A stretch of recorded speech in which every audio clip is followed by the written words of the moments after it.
नमस्कार मंडळी, हे पाहून तुम्हाला समजलंच असेल की मी आज काय बनवणार आहे. हो, आळूवडीच बनवणार आहे. हे पहा किती छान आणि खूप कुरकुरीत, टेस्टी आणि खूपच मस्त स्वादिष्ट होते. आणि ही अगदी 5-6 पानांचीच आळूवडी आहे. जरा मीडियम आणि लहान होते जराशे पानं. तर बघा किती मस्त आणि कुरकुरीत, खूप खमंग छान होते. हे लहान पानांची छोटा रोल झाला होता म्हणून हे पहा अशी छोटी छोटी झाली. आणि हे जरा मीडियम साईज होते, त्याचे अशी मोठी वडी झालेली आहे. खूपच छान आणि कुरकुरीत होतात ह्या आळूवड्या. आता सीजन पण आहे, तर तुम्ही ही डिश नक्कीच ट्राय करा. चला तर मग सुरुवात करूया मस्त रेसिपीला. तर हे पहा, पानं आहेत असे मस्त धुवून घेतलेत, स्वच्छ करून घेतलेत. काल घेतले होते आणि जरासे पुसलेत. आता याचा आपल्याला देठ काढून घ्यायचा आहे. असा देठ काढून घ्यायचा आहे आणि याची जर शीर असते ना, ती जराशी जाडसर आहे म्हणून ही थोडीशी आपल्याला अशी कट करून घ्यायची. हे पहा, अशी शिरे कट करून घ्यायची. साईडच्या कोवळ्या आहेत. मोठी शीर काढल्यानंतर या छोट्या शिरा ज्या आहेत त्या आपण लाटण्याने याला अशा मोकळ्या करून घ्यायच्या. हे पहा अशा, म्हणजे त्याने काय होतं, आपला रोल जो आहे तो असा व्यवस्थित आपल्याला गुंडाळता येईल. हे पहा, अशा पद्धतीने या पानांच्या शिरा आपल्याला मोडून घ्यायच्या. आपण साहित्य बघूया काय काय लागणार आहे. चवीपुरतं मीठ लागणार आहे, हळद लागणार आहे, हा जिरं 1 चमचा, 7-8 लसणाच्या पाकळ्या आणि अर्धा इंच आलं, 7-8 हिरव्या मिरच्या, त्याचा मी ठेचा बनवून घेतलाय. हा आपल्याला धने पावडर 1 चमचा लागणार आहे, लाल तिखट अर्धा चमचा लागणार आहे आणि हे तांदळाचं पीठ 1-2 चमचा आहे आणि 1 वाटी मोठी बेसन घेतलेलं आहे. आणि हा गुळाचं पाणी आहे 2 चमचे आणि हा चिंचेचा कोळ आहे थोडासा. तर आता आपण हे भिजवून घेऊया पीठ. बेसन घालूया, एका मोठ्या बाउलमध्ये भिजवूया.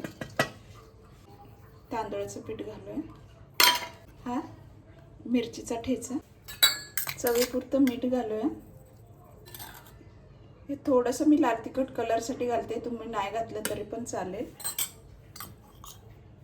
1 चमचा धने पावडर घालते आणि पाव चमचा हळद. आता याच्यामध्ये गुळाचं पाणी पण घालायचं आणि हा चिंचेचा कोळ पण भिजवून याचं काढून घेतलंय पाणी. आता हे आपण थोडं थोडं पाणी घालून भिजवून घ्यायचं. जास्त पातळ पण नाही करायचं आणि जास्त घट्ट पण नाही करायचं, म्हणून थोडं थोडं पाणी घालत राहायचं. असं व्यवस्थित सगळं मस्त ह्याला मिक्स करून घ्यायचं. आणि तुम्हाला बोलत बोलत तीळ दाखवायला विसरले, तर हे 2-3 चमचे तीळ घालायचे. तिळामुळे खूप छान टेस्ट येतो आणि दिसायला पण खूप छान दिसतात वड्या. हे पण मिक्स करून घेऊया व्यवस्थित.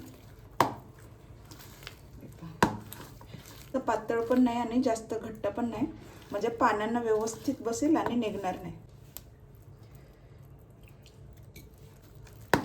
हे पण मस्त मिक्स झाले. आता आपण पानांना हे पीठ लावून घेऊया. हे पहा, पान असं उलटं ठेवायचं आणि उलटं पान ठेवल्यानंतर त्याच्यावर असं बेसन आपल्याला व्यवस्थित लावून घ्यायचं आहे. हे पहा किती छान लागलं जाते बघा. बेसन एकदम असं व्यवस्थित आपल्याला लावून घ्यायचं आहे. ज्या दिशेने ह्या शिरा आहेत त्या दिशेने असं पसरवायचं, म्हणजे व्यवस्थित पसरलं जातं. असं व्यवस्थित सगळ्या काठापर्यंत आपल्याला हे बेसन लावून घ्यायचे. मस्त व्यवस्थित लावले. एकदम जाड पण नाही लावायचं, दाटसर आणि कमी पण नाही, एकदम व्यवस्थित सगळं पान. आता हा दुसरं पान जे आहे ते आपल्याला असं उलटं ठेवायचं, म्हणजे एक उलटं एक सुलटं असे आपल्याला पानं ठेवायचे. आता मी अजून एक पान ठेवते.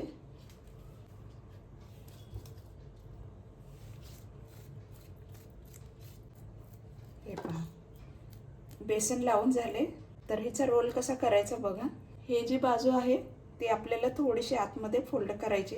हे पहा असे, याच्यावर पण थोडंसं आपल्याला बेसन लावून घ्यायचं आणि इकडचा भाग पण आहे तो आपल्याला असा आतमध्ये थोडासा फोल्ड करून घ्यायचा. याला पण आपण थोडंसं बेसन लावून घेऊया.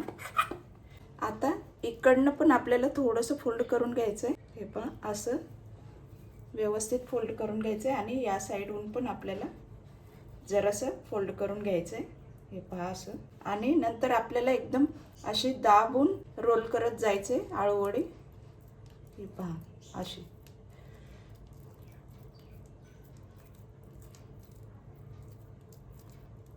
हे पहा अशी आपल्याला थोडंसं वरून पण आपल्याला थोडं बेसन लावून घ्यायचं आहे. हा पहा, हा असा रोल आपल्याला बनवून घ्यायचा आहे. तसंच आपण दुसराही रोल बनवून घेऊया. तर हे पहा चाळणीला मी असं तेल लावून घेतलं. हे पहा म्हणजे खाली रोल आपला चिकटणार नाही म्हणून. आणि ह्या भांड्यामध्ये 1 तांब्याभर पाणी मी गरम करायला आता ठेवणार आहे उकळून. आणि नंतर हे चाळणीत रोल ठेवून आपण हे पहा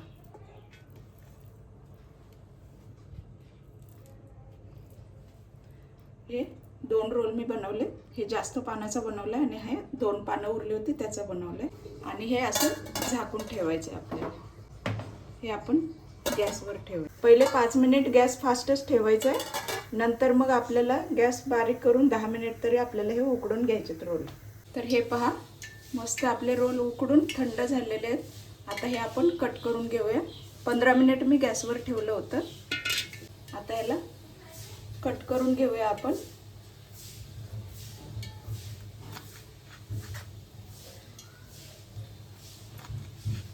आणि धारदार सुरी घ्यायची म्हणजे आपला रोल असा मध्येच असा पिचणार नाही, व्यवस्थित कापून निघेल.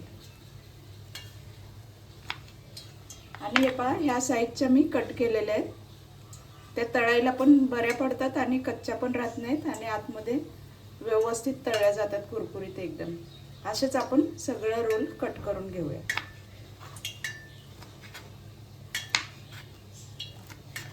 पहा रोल थंड झाल्यामुळे एकदम व्यवस्थित असा कापला जातोय. जरा सुद्धा कुठे असा विस्कटला नाही किंवा काय नाही. हे पहा व्यवस्थित आपलं मस्त कट झालाय एकसारखं. आता हा पण तसाच कट करून घेऊया. पहा ही पण आळूवडी किती छान भरलेली आहे मस्त.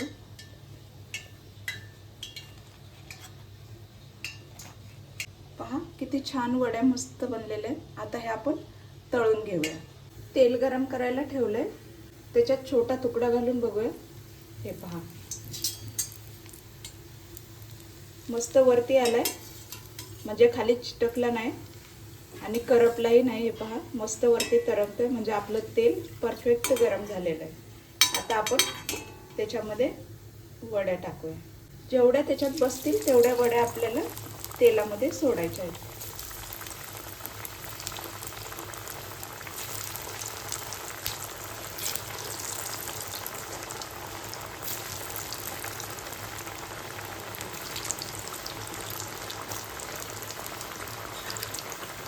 आणि ह्या व्यवस्थित सेट होईपर्यंत ह्याला आपल्याला हात लावायचा नाही, झारा लावायचा नाही. जेव्हा जरा अर्धा मिनिट तरी त्या जराशा कडक झाल्या की नंतर आपल्याला ते आपण हलवायचं. तुम्ही ह्या थोडंसं तेलामध्ये पण फ्राय करू शकता पॅनमध्ये किंवा अशा तळू पण शकता. तशा पण खूप छान लागतात. हे पहा आता सेट झालं. आता एक एक आपण अशी उलटी करून घेऊया म्हणजे दोन्ही बाजूनी व्यवस्थित तळली जाईल. हे पहा किती छान कलर आलाय बघा, खूपच मस्त. सगळ्या वड्या आपण अशा पलटी करून घेऊया. खूपच छान. आता आपण ह्या काढून घेऊया. असं तेल एकदम निथळून द्यायचं आपल्याला पूर्ण, म्हणजे त्याचं जे एक्स्ट्रा तेल आहे ते असं गळून जातं कढईमध्ये असं. आणि मग एखाद्या चाळणीमध्ये असं काढून घ्यायचं. तर आपण ह्या काढून घेऊया. आपली आळूवडी तुटलेली नाही, मस्त हे पहा छान झालेली. आता आपण दुसऱ्या वड्या घालूया. तर ही पहा किती छान आणि मस्त आळूवडी बनलेली आहे बघा. खूपच छान आणि कलर पण किती सुंदर आहे आणि एकदम कुरकुरीत होतात. आता जराशी गरम आहे म्हणून जराशी थोडीशी नरम असते. जराशी थंड झाल्यानंतर याला कडकपणा येतो आणि खूपच छान टेस्टी लागतात ह्या आळूवड्या. तर तुम्हाला ही रेसिपी आवडली का? आवडली असेल तर नक्कीच लाईक करा, कमेंट करा, शेअर करा आणि नवीन असाल तर सबस्क्राईब करायला विसरू नका. चला तर मग भेटूया अशाच मस्त रेसिपीमध्ये. थँक्यू.